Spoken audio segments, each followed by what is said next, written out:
बिस्मिल्लाहिर्रहमानिर्रहीम अस्सलामुअलैकुम। मैं हूं हाजी मोहम्मद अमीन खोखर। नाजरीन, मेरे पास इस वक्त मौजूद है वो फैमिली जिसकी 14 साला बच्ची के साथ मोहल्ला अपर सिंह समुंदरी रोड पर वाक़या पेश आया। मेरी स्क्रीन पर जो वीडियो चल रही है इसमें साफ दिखाई दे रहा है कि इस लड़की की नाज़िबा वीडियो सेंड की गई है।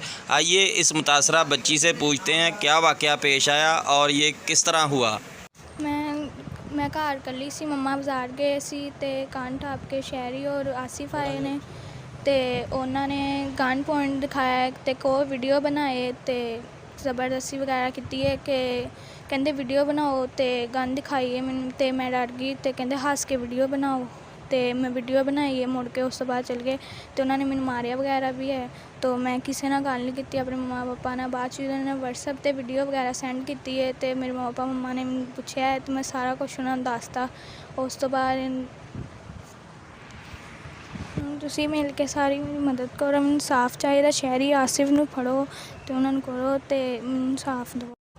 मेरे पास बच्ची की खाला मौजूद हैं जिनको वीडियो जब अपलोड हुई तो इनके घर वालों को मिली। इनसे पूछते हैं कि किस तरह आपको ये वीडियो मिली और आपने क्या किया। मैं इन्हां दी फुफ्फो हाँ ज़नैरा दी।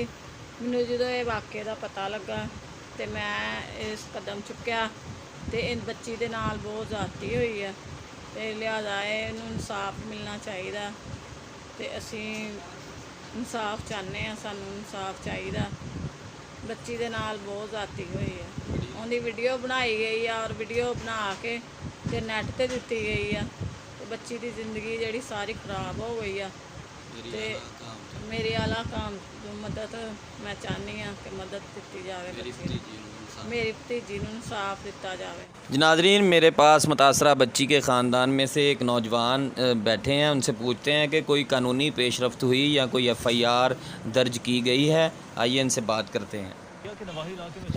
ਬਿਸਮਿਲ੍ਲਾਹਿਰਰਹਿਮਾਨਿਰਰਹੀਮ। ਇਹ ਜ਼ੁਨੈਰਾ ਬੇਟੀ ਹੈ, ਇਹਦੇ ਨਾਲ ਜ਼ਿਆਦਤੀ ਹੋਈ ਹੈ। ਈਸਰ ਸਿੰਘ 224 ਦੇ ਵਿੱਚ ਇਹਨਾਂ ਜ਼ਿਆਦਤੀ ਹੋਈ ਹੈ। ਦਰਿੰਦਿਆਂ ਨੂੰ ਸਜ਼ਾ ਦੇਣੀ ਚਾਹੀਦੀ ਹੈ।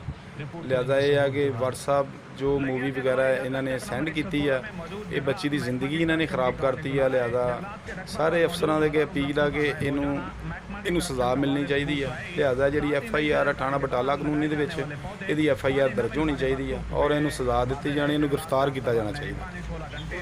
जी नाज़रीन, आपने मुतासरा बच्ची के फैमिली मेम्बरान और बच्ची की बातें सुनी। इनका कहना है हमारी बच्ची की ज़िंदगी ख़राब करने वाले शहरी और आसफ नामी दरिंदा सिफ्त को मुकदमा दर्ज करके गिरफ़्तार किया जाए और कैफरे किरदार तक पहुँचाया जाए ताकि ये किसी और की बच्ची की वीडियो बनाकर ब्लैकमेल ना कर सकें।